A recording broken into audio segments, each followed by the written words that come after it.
Now are shown the most dramatic pictures of the underwater blast, taken from a photographic plane. Here is the motion picture spectacle of all time.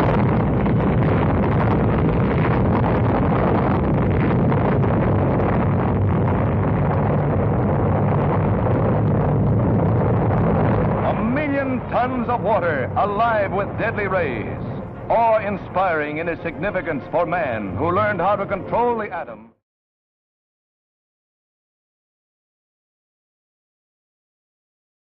In spite of the fact that the U.S. attempted to fix the labor shortage that happened around the end of World War II, many Mexican citizens suffered rough living and working conditions. But on the other hand, it helped fix the labor shortage that was caused by World War II in the United States. The Bracero Program was important because during the final years of World War II, a large amount of people in the United States were all fighting in the war instead of working in the fields. The Bracero Program took place between the years 1942 and 1964. The Bracero Program demonstrates a strong example of triumph due to how it resolved the labor shortage that happened after World War II.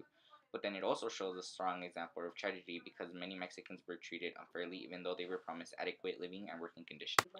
On August 4th, 1942, the Bracero Program was created. Many groups argued that Mexican citizens would bring a labor shortage to low-paying agricultural. As a result of all the young and stronger people that would usually work in the fields, instead they were out fighting the war. According to the Bracero History Archive, the Bracero Program was created by an executive order in 1942 because many groups argued that World War II would bring a labor shortage to low-paying agricultural jobs.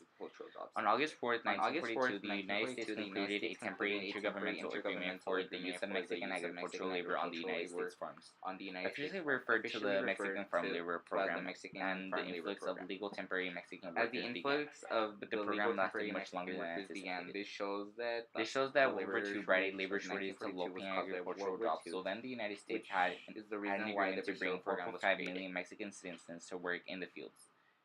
But the Mexican citizens were not treated the way that they were promised.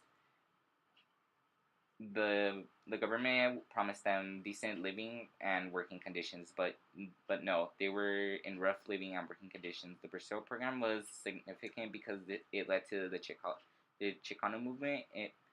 Mexico's economy grew at an average of 6% between the years 1940 and 1970, and of course the United States did not suffer agriculturally speaking.